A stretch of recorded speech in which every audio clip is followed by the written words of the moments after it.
E agora sim, um bom dia ao Dr. Pedro Boareto, mais uma vez junto conosco aqui na quinta-feira. Bom dia, Tony, bom dia, Marquinhos. Bom dia. Bom dia, ouvintes e internautas da FM Raízes. Tony, antes de iniciarmos hoje, preciso aqui mandar um bom dia muito especial. Algumas pessoas que você, Tony, não conhece muito, viu? Não conheço muito, Não né? conhece muito. Quero mandar um bom dia muito especial para o seu Antônio Eustáquio e para Dona Odete e também para Dona Cláudia e para Doutora Daniela, que são ouvintes assíduos do Primeira Página e Principalmente na quinta-feira. Mas é gratificante mais uma vez estar aqui com vocês. Bom dia a toda a família Boareto, então, que eu conheço pouco, né, Pedro? E vamos lá, então. O que toda essa equipe sua que está na retaguarda ajudou você a preparar para o dia de hoje? Na verdade, Tony, hoje trouxe um tema que, além da importância desse tema, é um tema importantíssimo para que possamos refletir. Hoje fugiremos um pouco dos temas jurídicos, mas trago um tema mais para que possamos refletir sobre a nossa atual situação. E faço uma indagação logo de cara, não só aos ouvintes e internautas da FM Raiz, mas como também ao Tony e ao Marquinhos. O atual sistema prisional do Brasil ajuda a combater a criminalidade? Essa é a pergunta e esse é o tema que nós iremos tratar hoje. E já deixo no ar aqui essa pergunta para que todos possam debater. Será que a prisão hoje no Brasil, ela inibe a criminalidade? Marquinhos e Tony, o que vocês acham a respeito? Antes, você ouvinte e você internauta, você quer participar dessa pergunta que o Dr. Pedro Boareto fez? Você pode mandar através do nosso WhatsApp 996-677-412 ou deixar o seu comentário em nossa página no Facebook e também em nosso canal no YouTube. Marquinhos, você acha que inibe? Que tema interessante, hein? Interessantíssimo. Não só no momento, eu acho que não inibe, mas nós temos aí uma certa experiência com relação ao sistema prisional no país, em que se ele resolvesse alguma coisa, a criminalidade acredito que não estaria no nível que se encontra hoje. Acredito que traria algo de bom para quem, né, é privado da liberdade, para tentar analisar, né, o que deve ser feito de bom e o que não se deve fazer dentro de uma sociedade. Por exemplo, você fala de privar, né, Marquinhos? As pessoas que estão dentro dos presídios, elas não estão privadas de nada, porque o comandante do tráfico consegue continuar comandando de dentro da prisão, tem acesso a celular, tem acesso a inúmeros benefícios, vamos dizer assim, dentro da prisão, que podemos dizer que nós, aqui fora, que somos privados de muita coisa e, infelizmente, o sistema hoje não funciona, né, doutor? Infelizmente. E até mesmo, Tony, a própria família que, infelizmente, tem algum ente que vai para o sistema prisional, existe uma preocupação da própria família, né? Como é que esse ente querido sairá de lá? Exatamente, isso que eu estava pensando agora. Porque às vezes não é assim um resultado que a gente cobra, né, do sistema em si. E sim, às vezes a pessoa entra e sai pior do que entrou, né? Infelizmente, até pelas facilidades que tem lá dentro, né? Sim. Eu trouxe até aqui alguns dados. A população carcerária, nós estamos ainda na pandemia, né? Então, algumas pesquisas foram prejudicadas por conta disso. Mas até dezembro de 2019, a população carcerária no Brasil, ela estava em torno de 749 mil presos. 749 mil presos no Brasil. Só no estado de São Paulo, nós tínhamos cerca de 232 mil presos. Para você ter uma ideia, Marquinhos e Tony, o custo mensal do preso no Brasil, segundo o Conselho Nacional de Justiça, é cerca de R$ 2.400. Ou seja, a população brasileira, nós pagamos R$ 2.400 para manter uma pessoa presa no atual sistema prisional brasileiro. Aí eu pergunto, Tony, Marquinhos e ouvintes, nós pagamos para manter essa pessoa presa R$ 2.400 mensais. Isso sem contar, né, os benefícios como o auxílio reclusão, que é destinado às famílias. Nós pagamos essas pessoas presas e trago essa indagação. Pagamos e essa pessoa sai de lá recuperada? Não. Infelizmente, a resposta é negativa. Infelizmente. E nesse caso aí, um preso tendo esse custo mensal, o trabalhador aqui fora tem que sobreviver com o salário mínimo. Exatamente. E o mínimo para se manter um preso é R$ 2.400. E o trabalhador, R$ 1.200, R$ 1.300. R$ 1.300, basicamente. Fora um benefício que se o preso tem filho, ele ganha ainda mais um saldo lá para mandar para a família. Eis a questão, né? Eis a questão. E são essas indagações, nada contra nenhuma família ou ninguém que faça, que tenha esse benefício. Sim. Mas hoje nós pagamos, Marquinhos e Tony, um auxílio reclusão para alguém que de repente está no sistema prisional, mas essa pessoa, se eventualmente cometer um homicídio, se ela matou alguém, nós pagamos esses 2.400 e mais o auxílio reclusão. Só que a família que perdeu aquele ente não recebe nada. Absolutamente nada. Não existe nenhum benefício hoje, né, para a família que perdeu alguém vítima da violência no Brasil. Né? Então são questões que nós trazemos e fazemos essa reflexão.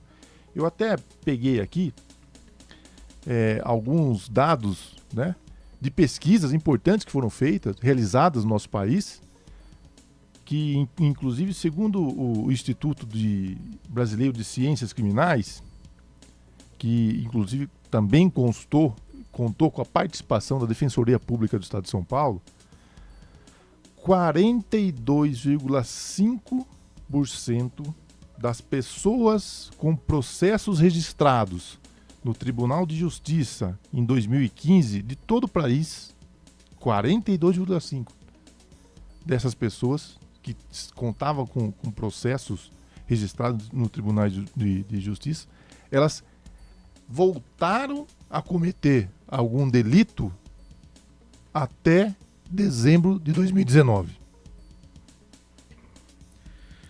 Ou seja, tem alguma coisa errada aí. Nós não estamos reeducando absolutamente ninguém. Num trecho dessa pesquisa que foi realizada, que eu achei muito bacana essa pesquisa, ela menciona o seguinte: prisões são escolas do crime. Portanto, para indivíduos que cometerem crimes de baixo potencial ofensivo, tem efeito criminológico. Outras linhas de pesquisas sugerem que a perda da liberdade e as condições características das prisões geram angústia e raiva, o que pode levar à prática de outros crimes. Nesse sentido, quanto pior a prisão, maiores as chances de reincidência. Evidências sugerem que o ambiente prisional opressor e relações opressoras entre presos não desencorajam a prática de novos crimes. Isso são dados, né, de pesquisadores que analisaram as situações dos presos no país e trouxeram esse resultado. Ou seja, o sistema prisional, ao invés de recuperar, ele na verdade está agravando ainda mais a situação da violência. Mas é só o sistema prisional, doutor? O doutor falou no início da conversa que hoje nós não iríamos falar sobre nada relacionado ao jurídico. Você acha que tem como dividir nesse caso aí? Porque uma coisa não puxa a outra. A segurança jurídica, por exemplo. A gente sabe que a segurança jurídica ela é um princípio aí, jurídico que deve estabelecer que o direito, né, o direito de oferecer àqueles, os sujeitos, a capacidade de regular suas condutas de maneira razoavelmente previsível e estável. Hoje a segurança jurídica ela está sendo muito comentada porque traz uma certa insegurança também, principalmente em todos os segmentos da sociedade, mas principalmente, por exemplo, no investimento de outras empresas no país, né? Empresas fortes, né? Multinacionais, porque analisa o país de uma forma que fala, poxa, como que eu vou investir meu dinheiro naquele país, né? Vou criar um projeto dentro de um país que não tem uma segurança jurídica. E eu acredito que tudo isso acaba gerando vários fatores negativos e também refletindo no sistema prisional, porque eu acho que reflete bastante, ou não, que eu estou errado nessa análise? Não, de forma alguma.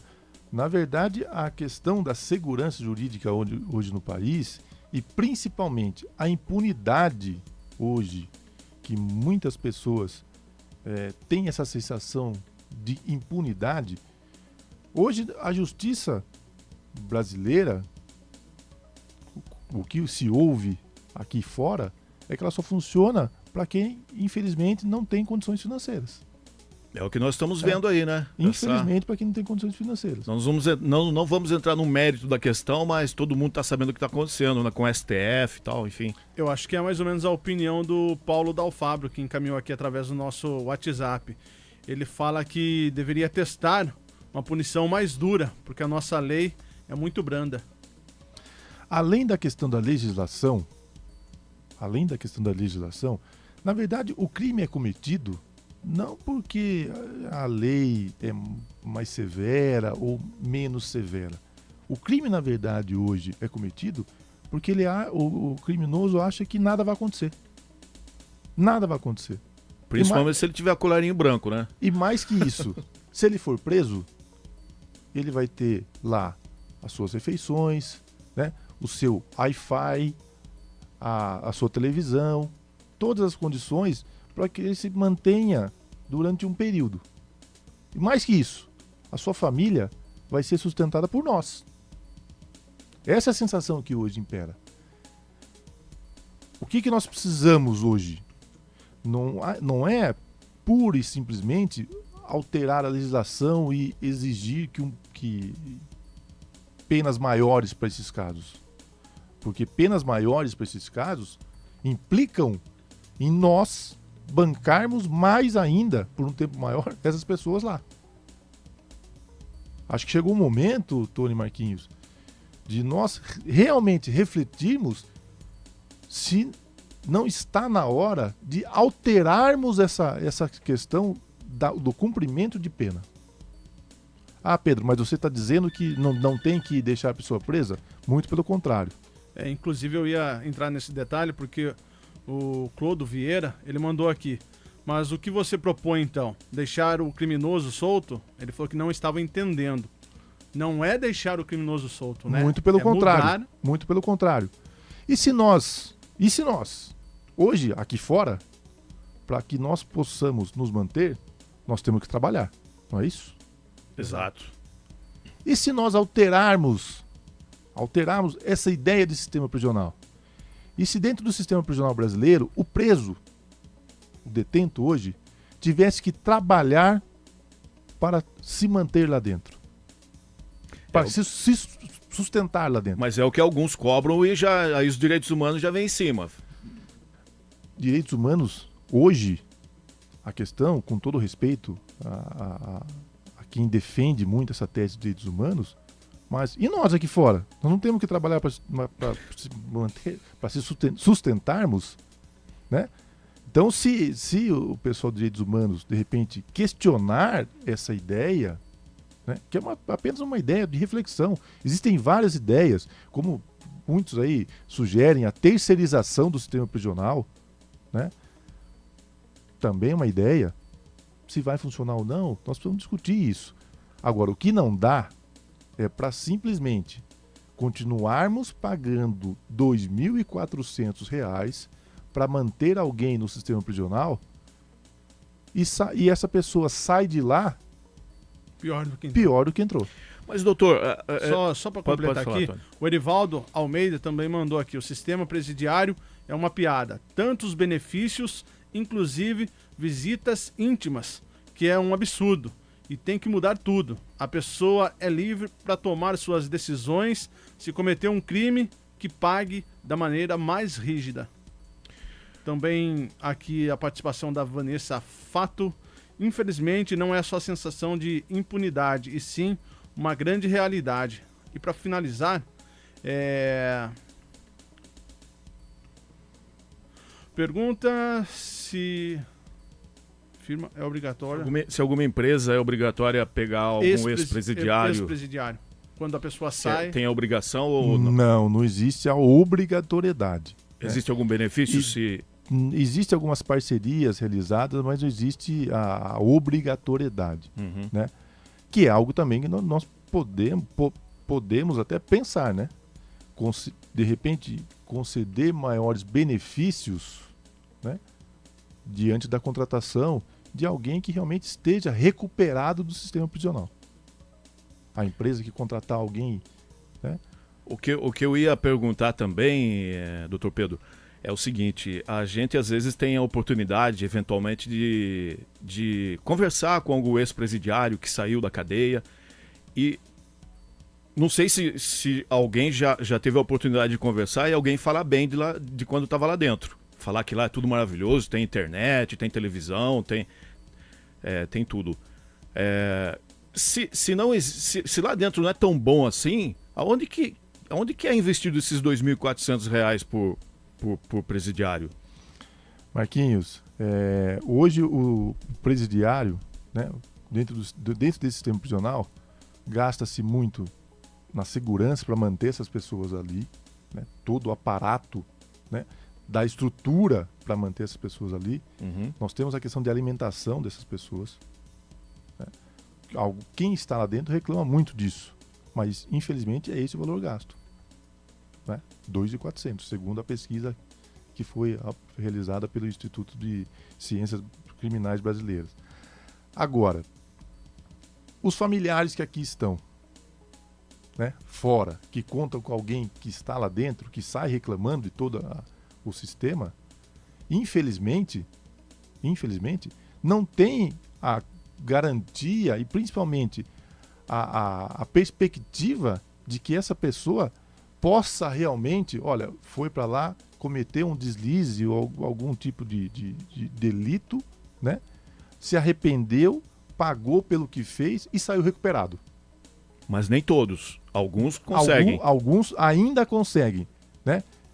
Os que conseguem, inclusive, têm que lutar contra o sistema prisional e contra as situações que ocorrem lá dentro, né?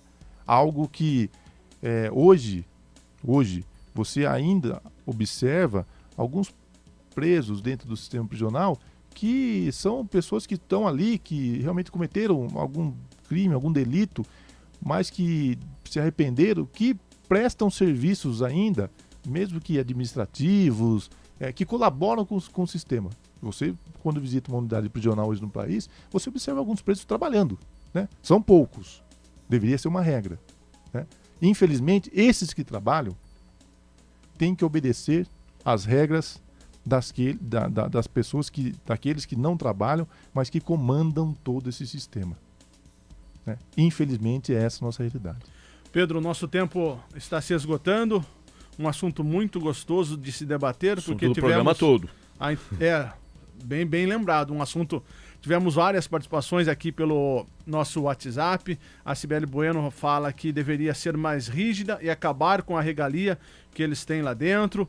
Também temos aqui a participação do Edson Morato. Além de prender o criminoso, tem que mexer no seu patrimônio. Aí sim vai pensar em cometer outro crime. Tivemos aqui mais participações do Sérgio de Elias Fausto. Eu estava com a pergunta dele aberta aqui, Marquinhos. Aqui. Não recuperem nada, sai mais violento do que quando entrou. E com o que aprende, ele é a favor da pena de morte para uns casos, como casos de estupro. Então ele acha que tem que mudar para uma situação mais rígida aqui no país.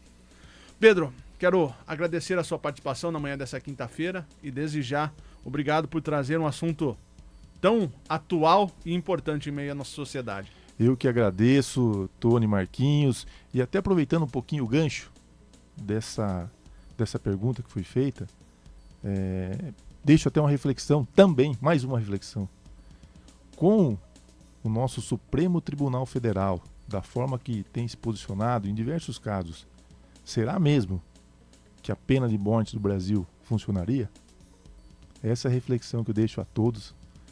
E já desejando um bom dia a todos. E na próxima quinta-feira estaremos de volta. Com certeza. Até mesmo porque, pelo que nós estamos vendo lá no Supremo, se existisse uma pena de morte hoje, poderiam estar matando inocentes e livrando os bandidos, né? Ou o que é pior, né, Tony? Matando quem não tem condições financeiras e políticos e quem tem muito dinheiro, né? Que ganhou, inclusive, através da corrupção no Brasil, simplesmente sairiam ilesos. Bom dia. Um bom dia, doutor Pedro Boareto. Esse foi o nosso tema desta quinta-feira.